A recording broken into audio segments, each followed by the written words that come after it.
Hello, my name is Snowlight. This is my Warcraft University, a YouTube series intended to give new and mid-tier players simple concepts towards playing World of Warcraft at a higher level.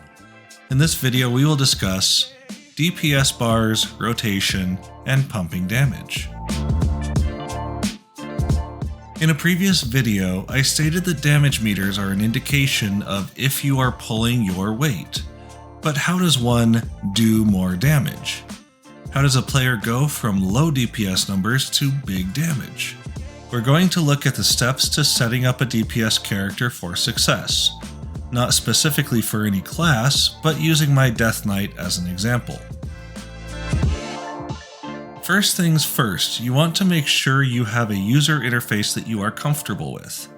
We have already spent 2 videos discussing this topic, so please jump back and catch up if you are seeing this for the first time.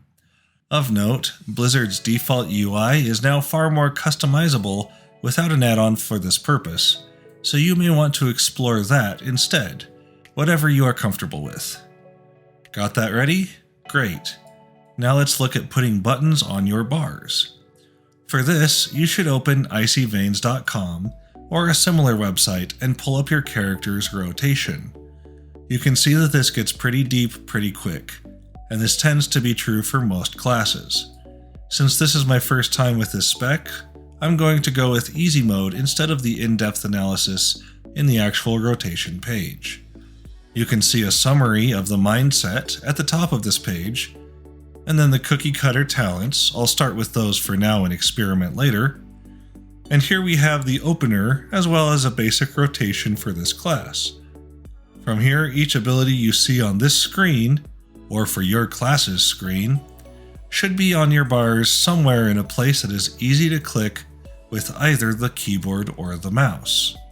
Which spot for which ability? That will depend on a few things, so let's look at the opener and the rotation itself.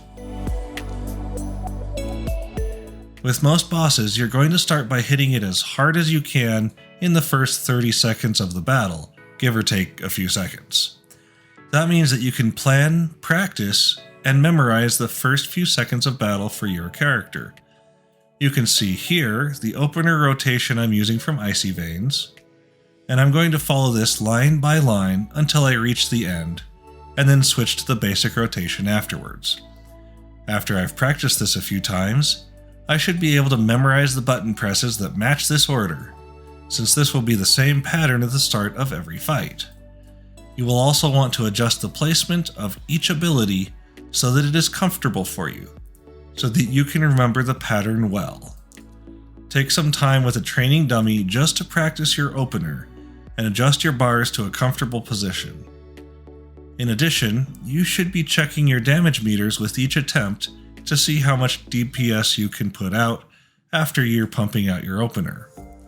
For Unholy Spec on my Death Knight, a spec I am very uncomfortable with, I practiced just the opener into the first few buttons of the basic rotation for around 45 minutes, and my DPS went from 20k not knowing anything about this spec to consistently around 31k. Okay, now that you know what you're going to do for around the first 30 seconds, let's look at the basic rotation that will carry you for the rest of the fight. Unlike the opener, where you follow the same pattern, line 1, then line 2, then line 3, and so on, the basic rotation is founded on the idea, what is the best ability to use next? Using this Unholy spec as the example, when the boss is below 35%, I should always use Soul Reaper whenever it's ready. Then I should apply Virulent Plague through either of these 2 abilities to keep the dot up. If those are both golden and I have high runic power, I should use Death Coil to dump some of that resource. Then it looks like Festering to apply more wounds, and Scourge Stripe to pop the wounds. And then if all else fails, just throw an extra Death Coil in there.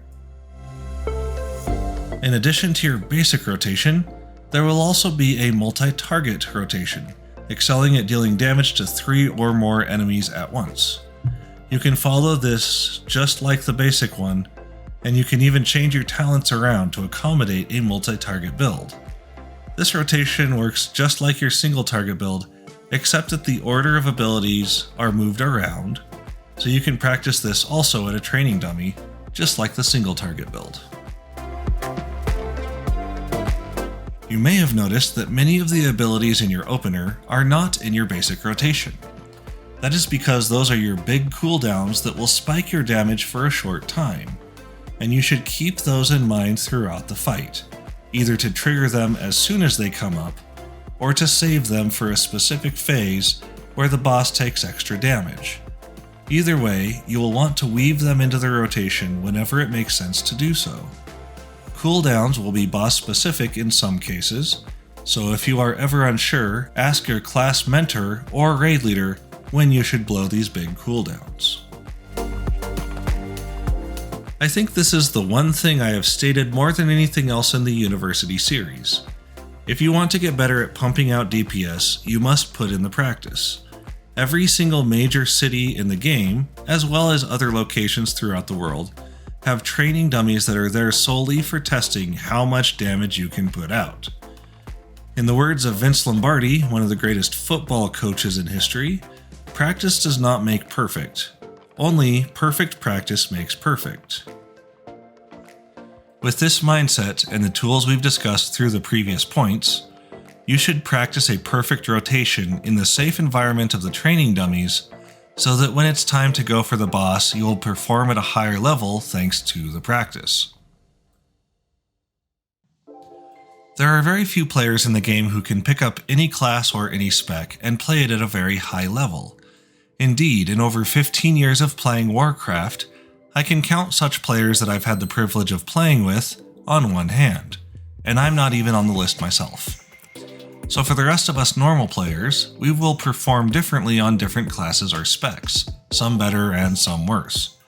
While recording footage for this topic, I spent about 3 hours prepping on Holy Spec, and then struggled to perform both at the training dummy and in raid.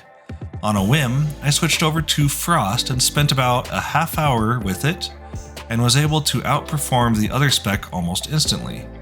Similarly, as you practice your DPS, I would recommend trying all the different DPS specs available for your class and find the one that is comfortable and hits nice and hard. This may mean switching classes at some point, but if it helps you pump out DPS, it may be worth it. Alright, all you DPS out there, I'm specifically calling you out. This video gives you the exact tools to improve your performance in raids and mythics. So get to a training dummy, get to practicing, and get good. If you found this video useful, please leave a like on the video or a comment with any questions about this topic. The subscribe button and the bell are there so you can see when new videos come out if that is your desire. In addition, please consider supporting us on Patreon, with added benefits like voting on upcoming videos, getting new videos a day early, and behind-the-scenes footage. You will be directly supporting the continued success of the series. As always, please be positive in your guilds and help make WoW a fun place for everyone to play. Goodbye for now.